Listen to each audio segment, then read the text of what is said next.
When building a railway, it's important to make sure that you lay the rails on solid ground. Trains are heavy things, and the ground dipping just a little bit can be enough to cause an engine to derail if it's travelling at high speeds. Land subsidence isn't a new thing, and there have been cases of rails shifting out of place thanks to soft and loose ground. There was, however, one case that was very extreme indeed, involving a Furness Railway D1060 and a rather unfortunate placement in a siding.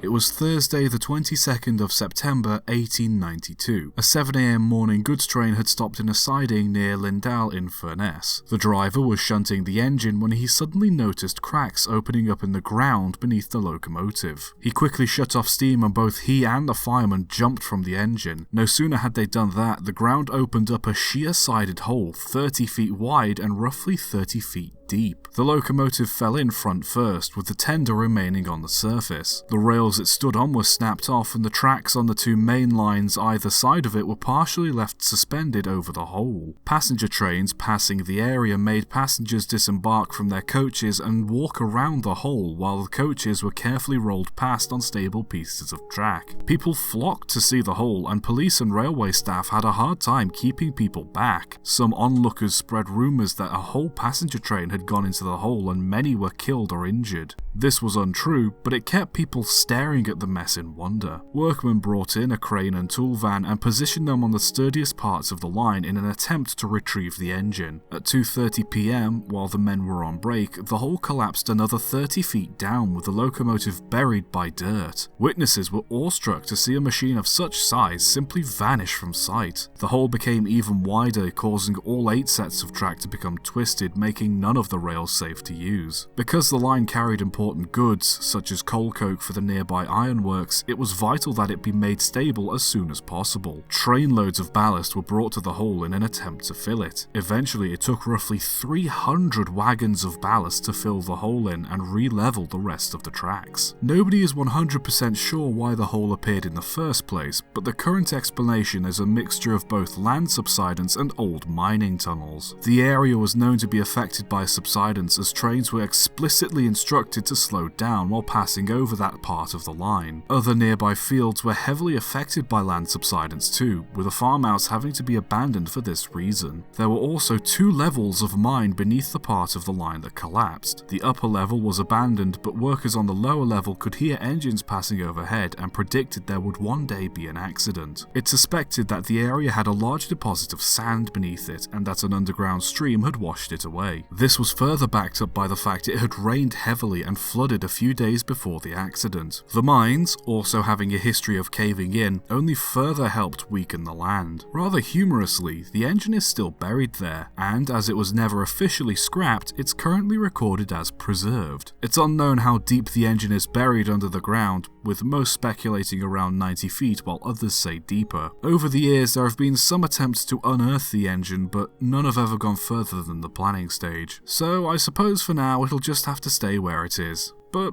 at least we know it's not going to go anywhere anytime soon.